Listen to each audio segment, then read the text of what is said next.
ఊరు మీరు ఎందుకు వచ్చిరో, మీ సమస్య ఏందో కొంచెం చెప్పండి. జై తెలంగాణ. జై నా పేరు తెలంగాణ. దాచేపల్లి దేవేందర్ గుప్తా, ఆ, ప్రముఖ తెలంగాణ రచయితను, ఆ, తెలంగాణ ప్రజా కవిని కూడా. ఈ సందర్భంగా మనము తెలంగాణ ప్రజాభవన్ కు మేము హర్షితము వ్యక్తం చేస్తాము. అలాగే కొత్తగా ఎన్నికైన తెలంగాణ రాష్ట్ర ముఖ్యమంత్రి రేవంత్ రెడ్డి వారి మంత్రివర్గాన్ని కూడా అప్పీల్ చేస్తుంది. ఏంటంటే ప్రతి శుక్రవారం మంగళవారం ఇక్కడ అర్జీలు తీసుకుంటున్నారు.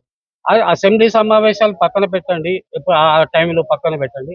ఒక మంత్రి కానీ ఒక ఇద్దరు ఎమ్మెల్యేలు కానీ ఇక్కడ అర్జీలు తీసుకునే టైంలో ఉండాలి, ప్రతి శుక్రవారం కానీ మంగళవారం కానీ. అలాగే మీడియా పాయింట్ కూడా ఒక ప్లేస్ పెట్టమనం, వాటికి కూడా కనీస వసతులు మంచినీటి సౌకర్యము ఆ టైంకి అందజేయాలని కూడా పోయిన వారం కోరాము. అది మీడియా పాయింట్ వచ్చింది, చాలా సంతోషము. నేను కోరేది ఏంటంటే గద్దరన్న అవార్డ్స్ ఇవ్వటానికి చాలా సంతోషమే. వచ్చే జయంతి అంటే 1 ఇయర్ దాకా ఆగేది ఎందుకు? ఈ ఉగాది పురస్కారాలకు అలాగే లేదా తెలంగాణ ఆవిర్భావ దినోత్సవ సందర్భంగా కూడా ఇవ్వాలని మేము కోరుతున్నాము. అది కేవలం సినిమా రంగానికి కాకుండా రచయితలు, మేధావులకి అనే వివిధ రంగాలలో మీడియా వారికి కూడా ప్రాముఖ్యతను గుర్తించి అవి మీరు ఎన్ని రోజులైంది అర్జీ పెట్టుకొని? మేము పోయిన ఇప్పుడు గత వరకు శుక్రవారం 9 అర్జీలు ఇచ్చామండి. 3 రోజులలో మెసేజ్ ఇస్తామన్నారు, ఇంతవరకు రాలేదు.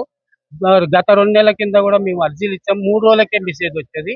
మేము అనేది ఏంటంటే ఒక అర్జీ ఇచ్చినప్పుడు ఎక్నాలెడ్జ్మెంట్ కార్డు, ఒక నెంబర్ అనేది మాకు అందజేసినట్టయితే చాలా బాగుంటది కదా.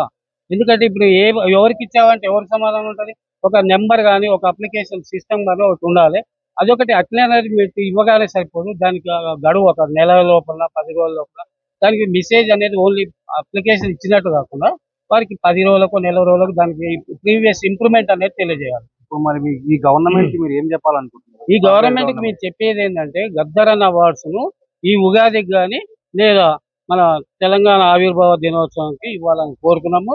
ఈ తెలంగాణ గద్దరన్నపై కూడా ప్రజాకవి మీద కూడా మేము ఒక పాట రాయడం జరిగింది, ఆడియో సాంగ్. గబ్బరన్న గురించి కొంచెం ఒక రెండు మంచి విషయాలు ఏదైనా చెప్పగలుగుతారా? బ్రహ్మాండంగా చెప్తామండి.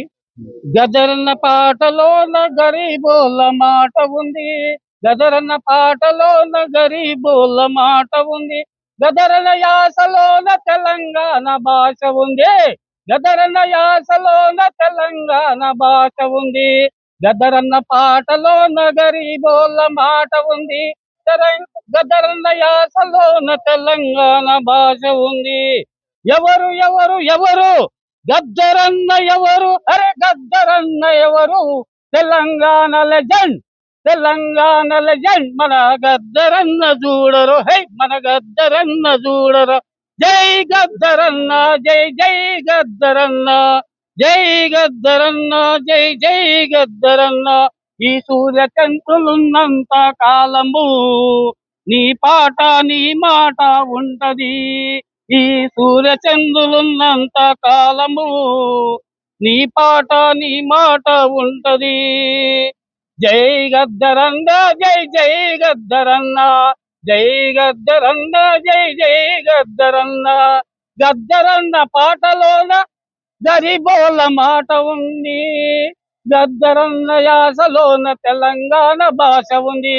అలాగే నేను గతంలో 23లో మనము బ్రహ్మాండమైన గద్దరన్న చనిపోయిన ముందు చనిపోయినాగా ఒక సంతోషం, అది విచారకరమైన కానీ ఒక పాట ప్రజలలో ఎలా ఉన్నాడు అనే దాని మీద గన్ పార్క్ లో మనము ఆ పాటను ఆడియో లాంచింగ్ కూడా చేయడం జరిగింది. ఓకే. ప్రజాయుద్ధ నౌక, హే ప్రజాయుద్ధ నౌక మరణించలేదురా, జీవించే ఉన్నాడు, జీవించే ఉన్నాడు, నీలోన ఉన్నాడు, నాలోన ఉన్నాడు. ప్రజాయుద్ధ నౌక, ప్రజాయుద్ధ నౌక జీవించే ఉన్నాడు, మరణించలేదురా, నీలోన ఉన్నాడు, నాలోన ఉన్నాడు. ప్రజా సమస్యలు ఎదురైనప్పుడు వేల కొద్ది మేధావులు, వేల కొద్ది కవులు, రచయితలు ప్రజా సమస్యలు ప్రజలందరి తరపున లేవనెత్తుతారురా. గల్లి గల్లిలో ఉన్నాడు, పల్లె పల్లెలో ఉన్నాడు. ప్రజాయుద్ధ నౌక మరణించలేదురా, ప్రజాయుద్ధ నౌక జీవించే ఉన్నాడు. చాలా మంచిగా మాట్లాడాలని, ధన్యవాదాలు. అలాగే గద్దరన్న ఫ్యామిలీకి ఇప్పుడు ఒక అసెంబ్లీ సీట్ ఇచ్చారు, ఓడిపోయారు. మేము అనేది ఏంటంటే ప్రజా క్షేత్రంలో కంటిన్యూ ఉండాలంటే ఒక ఎమ్మెల్సీ కానీ ఒక కార్పొరేషన్ పదవి కానీ గద్దరన్న కుటుంబానికి గద్దరన్న భార్య గారికి కానీ వెన్నెల గారికి కానీ ఇప్పుడు young and dynamic leader Kiran గారు కానీ ఇవ్వాలని ఈ సందర్భంగా తెలంగాణ సమాజం తరఫున కోరుతున్నాము. అలాగే అచ్చంపేటలో ఆదివాసీ మహిళలపై ప్రజాప్రతినిధిపై గత వారము దాడి జరిగింది.